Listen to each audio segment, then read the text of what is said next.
വേഗം വരുന്ന കർത്താവായ യേശുക്രിസ്തുവിന്റെ നാമത്തിൽ എല്ലാ വിശുദ്ധന്മാർക്കും സ്നേഹവന്ദനം. കർത്താവിൻ്റെ വലിയ കൃപയായി നമുക്ക് ഒരു ദിവസവും കൂടെ കർത്താവ് നമുക്ക് ദാനമായിട്ട് തന്നു. ഇന്നത്തെ ദിവസവും നമുക്ക് ദൈവസേനയിലായിരിക്കുവാനും തിരുവചനം കേൾക്കാനുമുള്ള വലിയ ഭാഗ്യം കർത്താവ് ഒരുക്കിയതിനായി കർത്താവിനെ സ്തുതിക്കുന്നു. നമ്മൾ ഇന്നലെ പറഞ്ഞു തുടങ്ങിയത് നിങ്ങൾക്ക് ഓർമ്മയുണ്ടാവും. നമ്മൾ ക്രൂശിക്കപ്പെട്ടവനായ ക്രിസ്തുവിനെ പ്രസംഗിക്കുന്നു എന്നാണ് പൗലോസ്ലീഹ പറഞ്ഞത്. ക്രൂശിക്കപ്പെട്ടവനായ ക്രിസ്തുവിനെ പ്രസംഗിക്കുന്നു.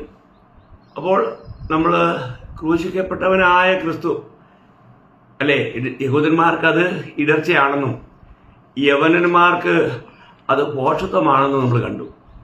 എന്നാൽ യഥാർത്ഥത്തിൽ മനുഷ്യന്റെ വീണ്ടെടുപ്പിനോടുള്ള ബന്ധത്തിലും നിത്യതയോടുള്ള ബന്ധത്തിലും ഈ ക്രൂശിക്കപ്പെട്ടവനായ ക്രിസ്തുവിന്റെ ഈ സന്ദേശം എത്ര വിലപ്പെട്ടതാണെന്നുള്ളത് ദൈവത്തിന്റെ ആത്മാവ് വെളിപ്പെടുത്തിയെങ്കിൽ മാത്രമേ നമുക്കത് മനസ്സിലാവൂ. ഇതെത്ര വലിയ കാര്യമാണ്. അപ്പം നമ്മൾ ഈ സന്ദേശം അത് പൗലോസിന്റെ പ്രസംഗ വിഷയവും പ്രശംസാ വിഷയവും ഇതായിരുന്നു, ക്രൂശിക്കപ്പെട്ട ക്രിസ്തു ആയിരുന്നു എന്നാണ് നമ്മൾ കണ്ടത്. ഇന്ന് നമ്മൾ അതിനെക്കുറിച്ച് വീണ്ടും ചിന്തിക്കുകയാണ്. കാരണം ഈ ക്രൂശിന്റെ സന്ദേശം, കർത്താവിന്റെ ക്രൂശിലെ മരണം ലോകം മുഴുവനും അറിയണമെന്ന് ദൈവം ആഗ്രഹിക്കുന്നു. അത് കർത്താവ് ആഗ്രഹിച്ചു. അത് തന്റെ ശിഷ്യന്മാരെ കർത്താവ് ഫലമേൽപ്പിച്ചതായിട്ടാണ് നമ്മൾ കാണുന്നത്. നമ്മൾ ചിന്തിക്കുക, ഈ ക്രൂശിലെ മരണം അത് സകല മാനവരാശിക്കും ഉള്ള രക്ഷയ്ക്ക് ആധാരമാണ് എന്നുള്ള ഈ സത്യം ലോകത്തിലെ സകല ജനങ്ങളും അറിയണം. അതുകൊണ്ട് അത് ജനത്തോട് പറയണം എന്ന് താൻ ശിഷ്യന്മാരോട് കൽപ്പിച്ചു. ആ കൽപ്പന കൊണ്ടാണ് യഥാർത്ഥത്തിലുള്ള കർത്താവിന്റെ ശിഷ്യന്മാര് ഈ ക്രൂശിന്റെ വചനം പ്രഘോഷിക്കുന്നത്. ഇന്ന് ക്രൂശിന്റെ വചനം പ്രഘോഷിക്കാതെ മറ്റൊരു സുവിശേഷം അറിയിക്കപ്പെടുന്നുണ്ട്. അതിലേക്ക് അനേകർ വഞ്ചിക്കപ്പെടുന്നുണ്ട്. ഇതൊരു യാഥാർത്ഥ്യമാണ്. എന്നാൽ യഥാർത്ഥത്തിൽ നമുക്ക് യഥാർത്ഥമായ ലാഭമുണ്ടാക്കുന്ന, നേട്ടമുണ്ടാക്കുന്ന, നിത്യതയിലേക്കുള്ള ആ കാര്യങ്ങൾ നമുക്ക് വേണ്ടിയിട്ട് ഒരുക്കിയിരിക്കുന്ന ദൈവിക പദ്ധതി അത് ഈ ക്രൂശിന്റെ സന്ദേശമാണ്. ഈ സന്ദേശമാണ് നമ്മൾ കേൾക്കുകയും വിശ്വസിക്കുകയും ചെയ്യേണ്ടത്. അപ്പൊ അതിനെക്കുറിച്ച് ഉയർത്തെഴുന്നേറ്റ കർത്താവ് ശിഷ്യന്മാരോട് പറയുമ്പോൾ പറഞ്ഞ ഒരു വാക്യം ഞാൻ നിങ്ങളെ ഓർപ്പിക്കാം. ലൂക്കോസിന് സുവിശേഷം 24-ാം അധ്യായം അതിന്റെ 46-47 വാക്യങ്ങളാണ്. ക്രിസ്തു കഷ്ടം അനുഭവിക്കുകയും 3-ാം നാൾ മരിച്ചവരിൽ നിന്നും ഉയർത്തെഴുന്നേൽക്കുകയും അവന്റെ നാമത്തിൽ മാനസാന്തരവും പാപമോചനവും യെരൂശലേമിൽ തുടങ്ങി സകല ജാതികളിലും പ്രസംഗിക്കുകയും വേണം എന്നിങ്ങനെ എഴുതിയിരിക്കുന്നു. കണ്ടോ, നോക്കുക. അപ്പൊ ഇവിടെ ഒരു വലിയ കാര്യമാണ് കർത്താവ് വെളിപ്പെടുത്തുന്നത്. ഇവിടെ അവരെന്തെല്ലാം ചെയ്യണം? ക്രിസ്തു കഷ്ടം അനുഭവിച്ചത് എന്തിനു വേണ്ടി, ആർക്കു വേണ്ടി കഷ്ടം അനുഭവിച്ചു? മാത്രമല്ല, അവൻ കഷ്ടം അനുഭവിച്ച് 3-ാം നാൾ മരിച്ചവരിൽ നിന്നും ഉയർത്തെഴുന്നേറ്റു. എന്ന് പറഞ്ഞാൽ കഷ്ടം അനുഭവിച്ചാണ് അവൻ മരിച്ചത്. മരിച്ച ശേഷം 3-ാം നാൾ ഉയർത്തെഴുന്നേറ്റു. ഇത് അവന്റെ നാമത്തിൽ എന്ത് ചെയ്യണം? അവന്റെ നാമത്തിലാണ് മാനസാന്തരവും പാപമോചനവും. ഇത് യെരൂശലേമിൽ തുടങ്ങി സകല ജാതികളിലും പ്രസംഗിക്കപ്പെടണം. നോക്കുക, എത്ര വിലപ്പെട്ട ഒരു കാര്യമാണ് പ്രിയമുള്ളവരെ. ഈ വലിയൊരു യാഥാർത്ഥ്യം എല്ലാ മനുഷ്യരും അറിയണം. ഇതെല്ലാവരുടെയും രക്ഷയ്ക്ക് വേണ്ടി ദൈവം ഒരുക്കിയ ദൈവത്തിന്റെ പദ്ധതിയാണ്. അപ്പോൾ ഈ സത്യം, അപ്പൊ ഇവിടെ നമുക്ക് കാണാൻ കഴിയുന്ന ഒരു വലിയ കാര്യം, പിന്നെ എന്തുകൊണ്ടാണ് ഈ സത്യം വിളിച്ചു പറയേണ്ടത്? കാരണം അവനിൽ മാത്രമാണ് രക്ഷ. അപ്പോസ്തല പ്രവർത്തികൾ 4-ാം അധ്യായം 12-ാം വാക്യത്തിൽ പത്രോസ് നിന്നോട് വിളിച്ചു പറഞ്ഞത്, മറ്റൊരുത്തരിലും രക്ഷയില്ല. ആകാശത്തിന്റെ കീഴിൽ ജനങ്ങളുടെ ഇടയിൽ നാം രക്ഷിക്കപ്പെടുവാൻ മറ്റൊരു നാമവുമില്ല. അത് കർത്താവായ യേശുക്രിസ്തു എന്ന ഏക നാമമാണ്. ആ നാമത്തിലാണ് നമുക്ക് പാപമോചനം. അത് അപ്പോസ്തല പ്രവൃത്തി 10:43 പത്രോസ് എടുത്തു പറയുന്നുണ്ട്. അവന്റെ നാമത്തിൽ പാപമോചനം. അത് യോഹന്നാന്റെ 1-ാം ലേഖനം 2-ാം അധ്യായം 12-ാം വാക്യത്തിൽ യോഹന്നാനും പറയുന്നുണ്ട്, അവന്റെ നാമത്തിൽ പാപമോചനം. അപ്പോൾ ഈ നാമം, ആ നാമത്തിന്റെ ശ്രേഷ്ഠത നമുക്കറിയാം. യേശു എന്ന നാമത്തിന്റെ അർത്ഥം തന്നെ നമ്മെ പാപത്തിൽ നിന്നും രക്ഷിക്കുന്നവൻ, മോചിക്കുന്നവൻ, വിടുവിക്കുന്നവൻ എന്നാണല്ലോ. മത്തായി 1:21 ദൂതൻ മുഖാന്തരം ഉണ്ടായ അരുളപ്പാട് അവനെ യേശു എന്ന് പേർ വിളിക്കണം. അപ്പോൾ തന്റെ ജനത്തെ അവരുടെ പാപങ്ങളിൽ നിന്നും രക്ഷിക്കൊണ്ടാണ് ആ പേര് കൊടുക്കാനിടയായി തീർന്നത്. അപ്പോൾ ചിന്തിക്കുക, ഇവിടെ ഏറ്റവും വലിയൊരു കാര്യം, കർത്താവായ യേശു ക്രിസ്തു പാപികളായ നമ്മളെ വീണ്ടെടുക്കുവാൻ, നമ്മളെ രക്ഷിക്കുവാൻ തന്റെ രക്തം നമുക്ക് വേണ്ടി ചൊരിഞ്ഞു. അവിടുന്ന് നമുക്ക് വേണ്ടി മറുവിലയായി തീർന്നു. അവിടുന്ന് നമ്മളെ വീണ്ടെടുക്കുക. നമ്മളെ വീണ്ടെടുപ്പ് എന്നുള്ളത് അസാധ്യമായ കാര്യമായിരുന്നു. അത് നമ്മൾ സങ്കീർത്തനത്തിൽ വായിക്കുന്നുണ്ടല്ലോ. സങ്കീർത്തനം 49 അധ്യായം അതിന്റെ 7 മുതൽ 9 വരെയുള്ള വാക്യങ്ങൾ വായിക്കുമ്പോൾ, സഹോദരൻ ചൗക്കഴി കാണാതെ എന്നേക്കും ജീവിച്ചിരിക്കേണ്ടതിന് അവനെ വീണ്ടെടുപ്പാനോ ദൈവത്തിന് വീണ്ടെടുപ്പ് വില കൊടുപ്പാനോ ആർക്കും കഴിയുകയില്ല.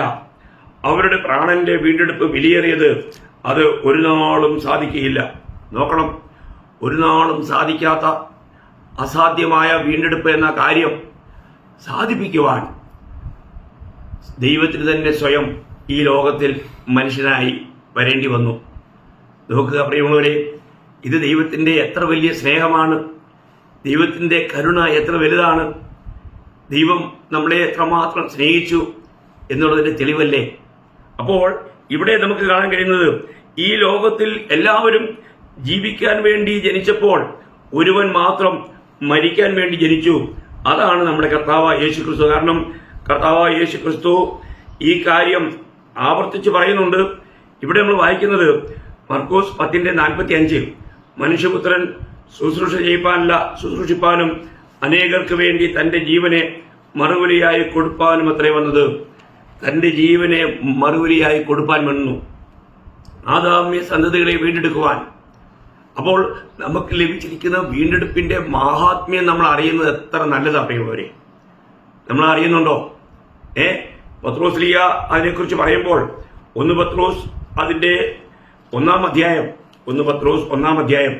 അതിന്റെ 18-19 വാക്യങ്ങൾ വായിക്കുമ്പോൾ അവിടെ നമുക്ക് വായിക്കാൻ കഴിയുന്നത്, വ്യർത്ഥവും പിതൃപാരമ്പര്യമായ നിങ്ങളുടെ നടപ്പിൽ നിന്നും നിങ്ങളെ വീണ്ടെടുത്തിരിക്കുന്നത് പൊന്ന് വെള്ളി മുതലായി അഴിഞ്ഞു പോകുന്ന വസ്തുക്കളെ കൊണ്ടല്ല, ക്രിസ്തു എന്ന നിർദോഷവും നിഷ്കളങ്കവുമായ കുഞ്ഞാടിന്റെ വിലയേറിയ രക്തം കൊണ്ടത്രേ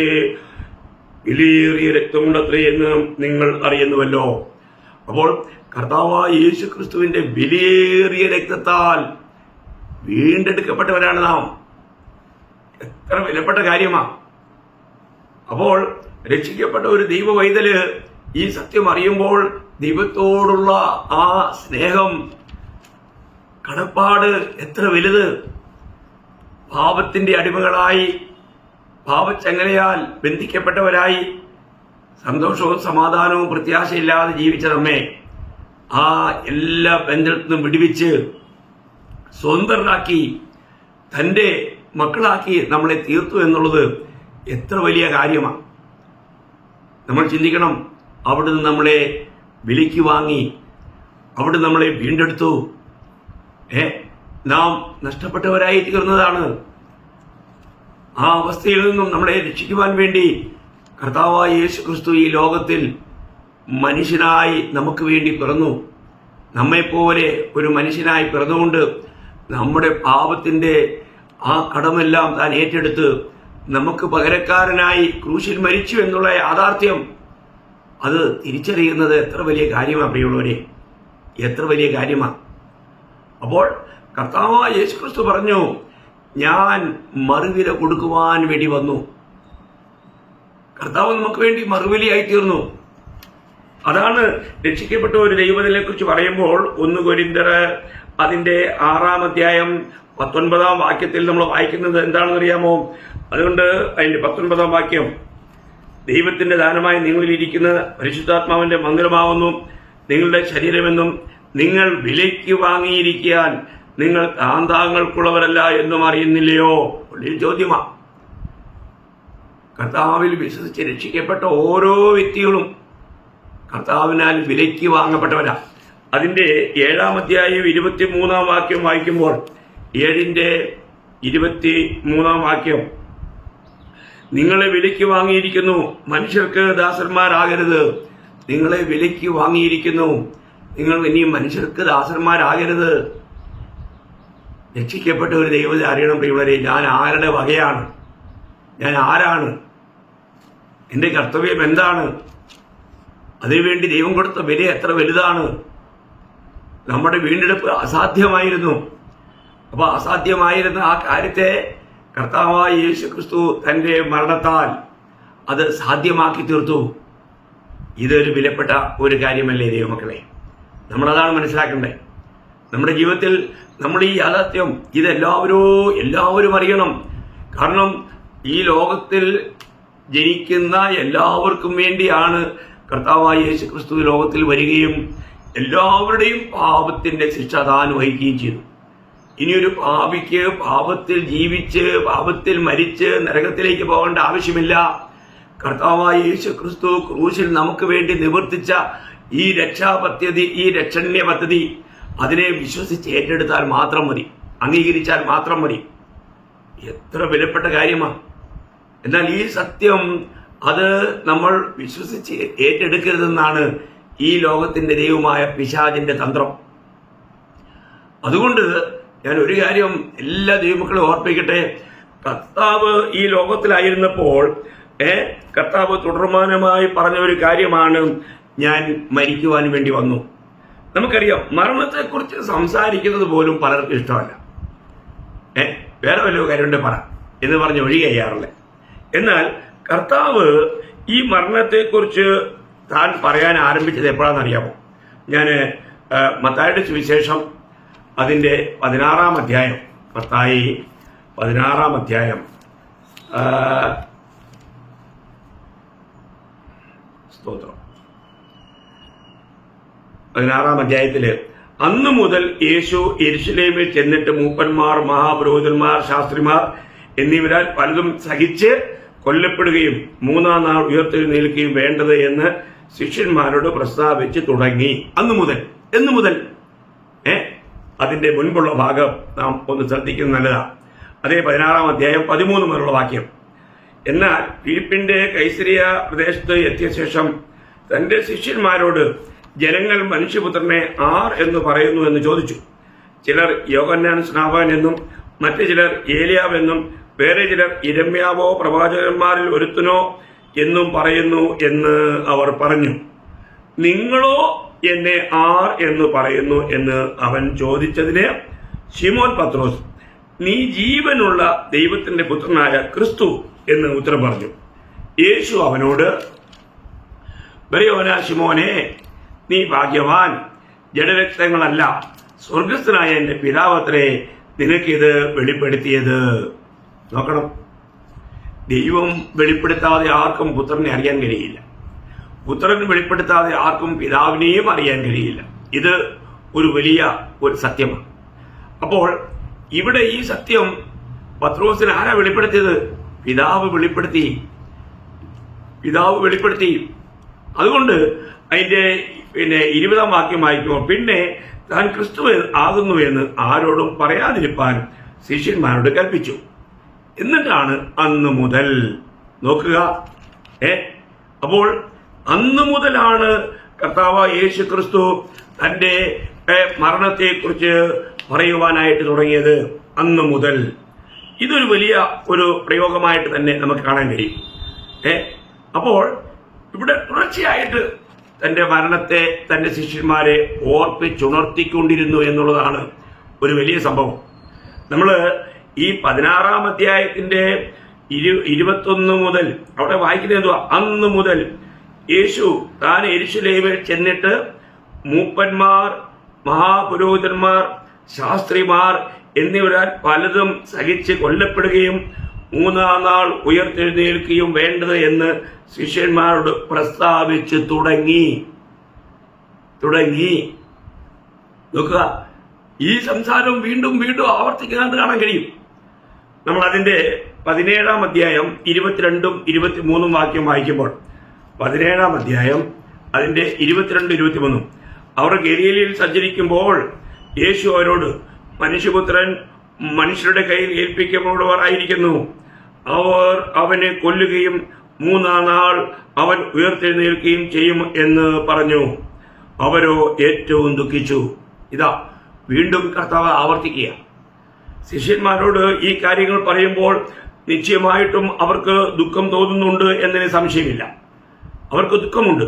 എന്നാൽ ഈ കാര്യം വീണ്ടും കർത്താവ് 20-ാം അധ്യായത്തിൽ വരുമ്പോൾ 20-ന്റെ 18-ഉം 19-ഉം വാക്യങ്ങളിൽ നമ്മൾ വായിക്കുന്നത്, നാം യെരൂശലേമിലേക്ക് പോകുന്നുവല്ലോ, അവിടെ മനുഷ്യപുത്രൻ മഹാപുരോഹിതന്മാർക്കും ശാസ്ത്രിമാർക്കും ഏൽപ്പിക്കപ്പെടും. അവർ അവനെ മരണശിക്ഷയ്ക്ക് കൽപ്പിച്ച് പരിഹസിപ്പാനും തല്ലുവാനും ക്രൂശിപ്പാനും അവനെ ജാതികൾക്ക് ഏൽപ്പിക്കും. എന്നാൽ 3-ാം നാൾ അവൻ ഉയർത്തെഴുന്നേൽക്കും. നിങ്ങളോടൊരു കാര്യം ശ്രദ്ധിച്ചോ? അപ്പോൾ ഇവിടെ കൃത്യമായിട്ടല്ലേ കർത്താവ് ഓരോ കാര്യങ്ങൾ പറയുന്നു നോക്കി. നമ്മള് അപ്പോൾ താൻ എവിടെ മരിക്കും? ഈ ലോകത്തിൽ ആർക്കെങ്കിലും അത് പറയാൻ പറ്റുമോ പ്രിയമുള്ളവരെ? താൻ എങ്ങനെ മരിക്കും? ഈ ലോകത്തിൽ ആർക്കെങ്കിലും ഞാൻ എങ്ങനെ മരിക്കുമെന്ന് പറയാൻ പറ്റുമോ? ഞാൻ ആരാൽ മരിക്കും, എങ്ങനെ മരിക്കും, ഏത് നിലയിൽ മരിക്കും? നോക്കുക, ഇതെല്ലാം കൃത്യമായിട്ട് നമ്മൾ ചിന്തിക്കുക. കർത്താവ് പറഞ്ഞു, അപ്പോൾ ഇവിടെ നമ്മൾ യെരൂശലേമിലേക്ക് പോവുകയാണ്. അപ്പോൾ ആ സമയത്ത് യെരൂശലേമിൽ ചെന്ന് കഴിയുമ്പോൾ ശാസ്ത്രിമാരും മഹാപുരോഹിതന്മാരും ജനങ്ങളും എല്ലാവരും ചേർന്നാണ് ഇവിടെ കർത്താവിനെ ക്രൂശിക്കുവാനായിട്ട് ഒരുങ്ങുന്നത് എന്ന് നമുക്ക് കാണുവാൻ കഴിയും. നമ്മൾ ചിന്തിക്കുക, എത്ര വ്യക്തമായിട്ടാണ് ഇവിടെ വായിക്കുന്നത് കേട്ടോ. നാം യെരൂശലേമിലേക്ക് പോകുന്നുവല്ലോ, അവിടെ മനുഷ്യപുത്രൻ മഹാപുരോഹിതന്മാർക്കും ശാസ്ത്രിമാർക്കും ഏൽപ്പിക്കപ്പെടും. അവർ അവനെ മരണശിക്ഷ കൽപ്പിച്ച് പരിഹസിക്കും, തല്ലും, കൊല്ലും, എങ്ങനെ ക്രൂശിക്കും. നോക്കുക, നമ്മളൊരു കാര്യം മനസ്സിലാക്കണം. എല്ലാം എത്ര കൃത്യതയോടുകൂടിയാണ് കർത്താവ് പറയുന്നത്. ദൈവമക്കളെ, നമ്മുടെ ജീവിതത്തിൽ ഇതെല്ലാം ആദിയിലെ അവസാനം അറിയാവുന്ന സാക്ഷാൽ ദൈവമാണ് താൻ എന്നുള്ളത് തൻ്റെ ഈ ഓരോ പ്രസ്താവനയിലും നമുക്ക് വ്യക്തമായിട്ട് കാണാൻ കഴിയും. നമ്മളെ സ്നേഹിച്ച നമ്മുടെ കർത്താവ് ഏത് നിലയിലാണ് നമ്മുടെ കടം കൊടുത്തു തീർത്തത് എന്ന് നമ്മൾ മനസ്സിലാക്കണം. അപ്പോൾ എവിടെ മരിക്കും? അത് സ്ഥലം കൃത്യമായി പറഞ്ഞു. അത് യെരൂശലേമിലാണ്. താൻ കൊല്ലപ്പെടാൻ പോവുകയാണ്. ആരാണ് കൊല്ലുന്നത്? മൂപ്പന്മാരും മഹാപുരോഹിതന്മാരും ശാസ്ത്രിമാരും എല്ലാവരും ചേർന്നാണ്. ഏത് നിലയിലാണ്? അത് പെട്ടെന്ന് ചാവുകയാണോ? അല്ല. പിന്നെയോ കഷ്ടം സഹിച്ച് ക്രൂശിലാണ് മരിക്കുന്നത്. എന്നാൽ ഇവിടെ ഇതെല്ലാം പറഞ്ഞങ്ങ് നിർത്തുകയല്ല ചെയ്ത കർത്താവ്. അതാണ് ഏറ്റവും വലിയൊരു കാര്യം. നമ്മൾ ഈ വായിച്ചെടുത്ത് എല്ലായിടത്തും നമ്മൾ വായിക്കുന്ന കാര്യം, നമ്മൾ അതിൻ്റെ 16-ാം അധ്യായത്തിൽ നമ്മൾ വായിക്കുമ്പോൾ നമ്മളവിടെ വായിച്ചത് എന്തുവാണ്? അന്ന് മുതൽ യേശു താൻ യെരൂശലേമിൽ ചെന്നിട്ട് മൂപ്പന്മാർ മഹാപുരോഹിതന്മാർ ശാസ്ത്രിമാർ എന്നിവരാൽ പലതും സഹിച്ച് കൊല്ലപ്പെടുകയും എന്നിട്ട് പറയാണ് 3-ാം നാൾ ഉയർത്തെഴുന്നേൽക്കുകയും വേണ്ടത് എന്ന് ശിഷ്യന്മാരോട് പ്രസ്താവിച്ചു തുടങ്ങി. അപ്പോൾ താൻ മരിച്ച് അടക്കപ്പെടും, അവിടെ കൊണ്ട് തീരുകയില്ല. എത്ര ആനന്ദപ്രദമായ സന്തോഷപ്രദമായ പ്രത്യാശ നൽകുന്ന വാക്കുകളാണ് നമ്മളിവിടെ കാണുന്നത് പ്രിയമുള്ളവരെ. നമ്മുടെ കർത്താവ് പറയുകയാണ്, ഞാൻ അങ്ങനെയൊക്കെ ക്രൂശിൽ മരിക്കും എന്ന് പറഞ്ഞ് നിർത്തിയോ? ഇല്ല. താൻ പറയുകയാണ്, ഞാൻ 3-ാം നാൾ ഉയർത്തെഴുന്നേൽക്കും. എവിടെയെല്ലാം ഈ മരണത്തെക്കുറിച്ച് പറഞ്ഞിട്ടുണ്ടോ അവിടെയെല്ലാം തൻ്റെ ഉയർപ്പിനെ കുറിച്ചും പറഞ്ഞിട്ടുണ്ട്. അതും എത്രാം നാൾ? 3-ാം നാൾ. 2-ാം നാളോ 4-ാം നാളോ 5-ാം നാളോ അല്ല, 3-ാം നാൾ.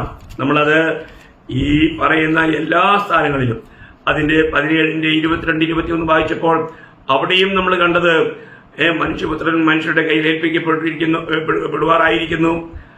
അവർ അവനെ കൊല്ലുകയും 3-ാം നാൾ അവൻ ഉയർത്തെഴുന്നേൽക്കുകയും ചെയ്യും.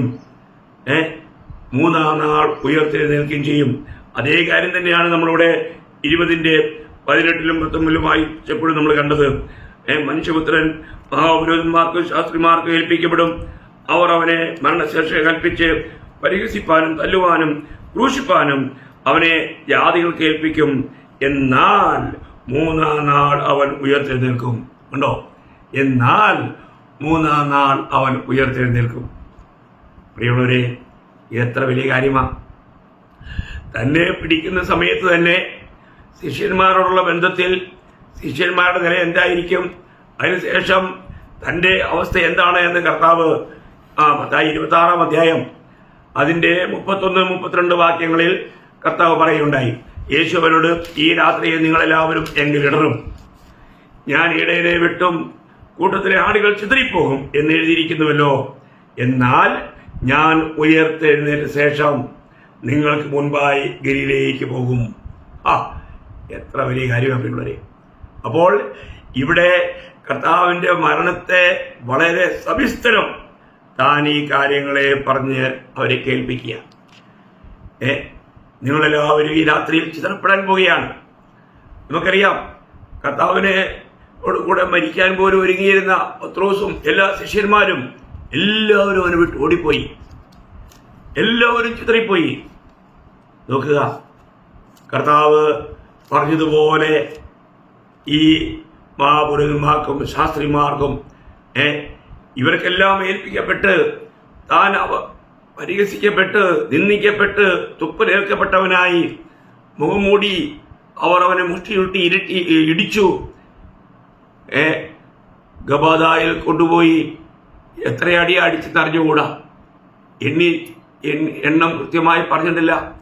അന്നത്തെ നിയമാനുസരണം ഒന്ന് കുറേ 40 അടി അടിക്കേണ്ട സ്ഥാനത്ത് കർത്താവിനോട് അങ്ങനെയല്ല ചെയ്തതെന്നാ ചരിത്രം പറയുന്നത്. നോക്കുക, അവിടുത്തെ പുറമെല്ലാം ഉഴവുചാലുകൾ പോലെ കീറപ്പെട്ടു. അവിടുന്ന് ഇത്രയും വിരൂപനായി തീർന്നു. നമ്മുടെ പാപത്തിന്റെ ശിക്ഷ എത്ര ഭയാനകമായിരുന്നു പ്രിയമുള്ളവരെ! അവിടുന്ന് മുൾക്കിടധാരിയായി ക്രൂശും പേറി അവിടുന്ന് പോകുന്ന യാത്ര നമ്മളൊന്ന് ചിന്തിക്കണം. അവിടുന്ന് ക്രൂശിൽ കിടക്കുമ്പോഴും തന്നോട് കൂടെ ഉണ്ടായിരുന്ന ഒരു പാപിയെ രക്ഷിക്കുന്ന അനുഭവം നമുക്കറിയാം. താൻ ഏത് സമയത്തും മറ്റുള്ളവരെ രക്ഷിക്കാൻ പ്രാപ്തനായിരുന്നു. നമ്മളൊരു കാര്യം മനസ്സിലാക്കണം, ഈ കർത്താവ് നമുക്ക് വേണ്ടി മരിച്ചു, നമുക്ക് വേണ്ടി അടക്കപ്പെട്ടു, നമുക്ക് വേണ്ടി ഉയർത്തെഴുന്നേറ്റു. ഇന്ന് നാം മഹിമയിൽ പിതാവിൻ്റെ വലത്ത് ഭാഗത്തിരുന്ന് നമുക്ക് വേണ്ടി പക്ഷപാതം ചെയ്യുന്നു. അവിടെ നമ്മളെ ചേർക്കാൻ വേഗം വരും. അതുകൊണ്ട് രക്ഷിക്കപ്പെട്ട നമ്മുടെ ഏറ്റവും വലിയൊരു കർത്തവ്യം ഈ ക്രൂശിക്കപ്പെട്ടവനായ ക്രിസ്തുവിനെ മറ്റുള്ളവരോട് പ്രഘോഷിക്കുക എന്നുള്ളതാണ്. നമുക്ക് ആ കർത്തവ്യം നിർവഹിക്കാൻ കഴിയുന്നുണ്ടോ? നമ്മളെ വിലയ്ക്ക് വാങ്ങിയിരിക്കുന്നത് നമ്മൾ ഈ ജഡത്തിൽ വസിക്കുമ്പോൾ നമ്മൾ ഈ ശരീരം കൊണ്ട് ദൈവത്തെ മഹത്വപ്പെടുത്താനാണെന്ന് 1 കൊരിന്ത്യർ 6:20-19 വാക്യം നമ്മൾ വായിച്ചു. 20 എഴുതിയിട്ടുണ്ട്. അതുകൊണ്ട് നിങ്ങളുടെ ഈ ശരീരം കൊണ്ട് ദൈവത്തെ മഹത്വപ്പെടുത്തുവീൻ. ദൈവമക്കളെ, ഇന്ന് നമുക്ക് ദൈവത്തിൻ്റെ നമ്മളെ കുറിച്ചുള്ള പദ്ധതി അത് ഈ കർത്താവിനെ സുവിശേഷിക്കുക, ഈ കർത്താവിനെ മറ്റുള്ള അറിയിക്കുക എന്നുള്ളതാണ്. നമുക്കത് കഴിയുന്നുണ്ടോ? നമ്മുടെ ജീവിതത്തെ നമുക്കൊന്ന് പരിശോധിക്കാം. ഈ ക്രൂശിൻ്റെ മഹത്വം ഇനിയും നമുക്ക് ചിന്തിക്കാനുണ്ട്. അത് കർത്താവ് സഹായിച്ചാൽ നമുക്ക് അടുത്ത ആഴ്ചയിലുള്ള ക്ലാസ്സിൽ നമുക്ക് ചിന്തിക്കാം. കർത്താവ് ഈ വചനങ്ങളെ ധ്യാനിച്ച് നമ്മുടെ ഉത്തരവാദിത്തങ്ങൾ നമ്മൾ ഏറ്റെടുത്ത് നമുക്ക് ഈ ക്രൂശിൻ്റെ വചനം പ്രഘോഷിക്കാം. മറ്റനേകരെ ഈ സത്യത്തിലേക്ക് നമുക്ക് നടത്താം. വേഗം വരുന്ന കർത്താവിന് വേണ്ടി നമുക്ക് ഒരുങ്ങിയിരിക്കാം. കർത്താവിൻ്റെ പ്രവൃത്തികളിൽ നമുക്ക് വ്യാപൃതരായിരിക്കാം. കർത്താവിന് എല്ലാ മഹത്വം അർപ്പിക്കാം. ഈ വചനങ്ങളാൽ ദൈവമായ കർത്താവ് നിങ്ങളെ ഏവരെയും ധാരാളമായി അനുഗ്രഹിക്കട്ടെ. കർത്താവിന് മാത്രം എന്നും എന്നേക്കും മാത്രം ഉണ്ടാകട്ടെ. ആമേൻ.